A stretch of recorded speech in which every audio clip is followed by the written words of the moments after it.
Hi everybody, I'm going to do this video on the path that America seems to be taking.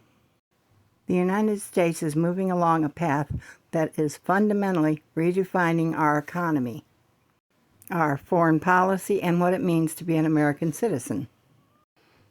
But the big question I think that we need to ask is, if we keep going exactly the way we are, where does that take us to? Where does that road end? We are quickly approaching a defining moment. The 2026 midterm elections. And make no mistake, these midterms aren't just about a few congressional seats.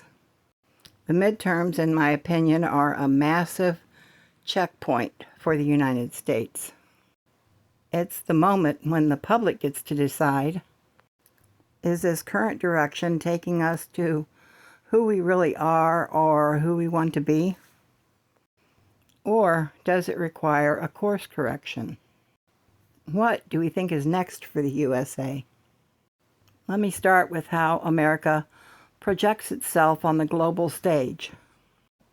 I believe if current trends hold, we are witnessing the end of an era, with the defining characteristic being significant isolation.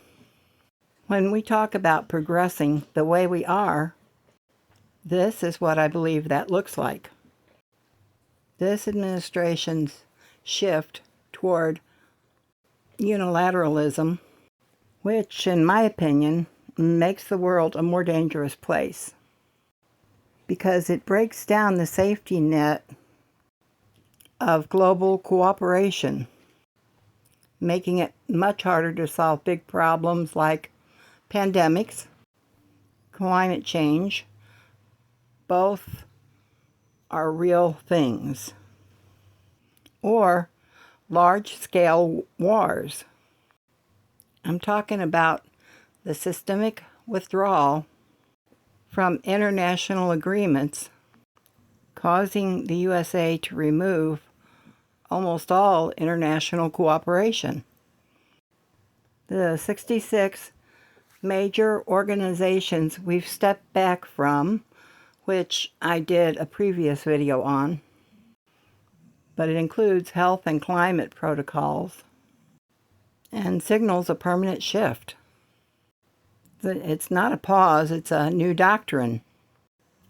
So if we aren't partnering with traditional alliances, what replaces them?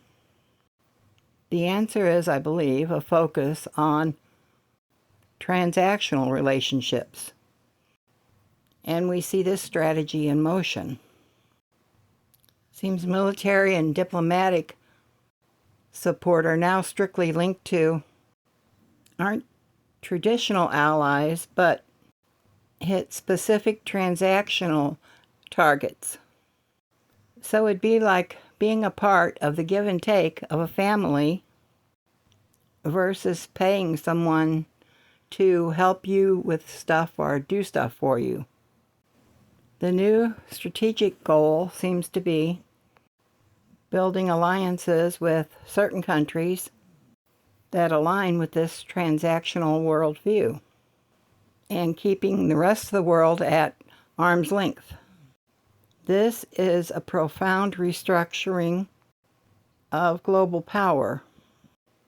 I remember when, not so long ago, Russia and North Korea weren't countries we aspired to be like. In the USA, the employment market seems to be stuck in low hire and high fire patterns. Jobs aren't disappearing, but the qualified people doing those jobs just aren't there anymore. And employment opportunities aren't exploding either. Some individuals are indeed doing well, such as the extremely wealthy, while the working class is facing persistent inflation and assistance is decreasing for those who need it. I believe that inflation will stay well above the 2% target, tested constantly by ongoing conflict. specifically the high-cost dynamic with Iran. Affordability is the number one domestic challenge, and this economic friction is fueling deep social pressures, specifically battles over basic human rights. Executive orders like the one to remove equality of opportunities are facing major resistance. Civil rights groups have thankfully filed challenges citing the administration trying to rewrite the Civil Rights Act of 1964 by executive orders. The outcomes of those lawsuits could define opportunities for the next decade. How do we correct our course and start to try to fix this mess we're in? I think first the courts. Some courts are granting stays and temporary injunctions against some of these controversial executive orders. These judicial decisions are keeping many key provisions of civil rights and immigration laws functional, while the Supreme Court makes the final call. And we all know who owns the Supreme Court right now. However, even they have set a few boundaries.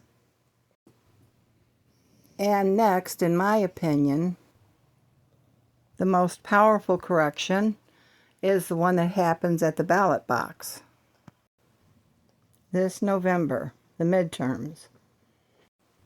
The 2026 midterm election is the single most important event at this time. High voter turnout can override gerrymandering. It's the public's chance to demand a complete correction or continue on the same path that we're on now. So far, I have to say the blue wave is looking good.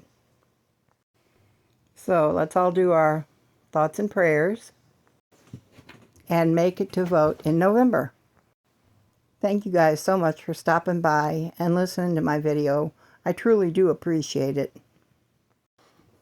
And I hope every one of you have a good day.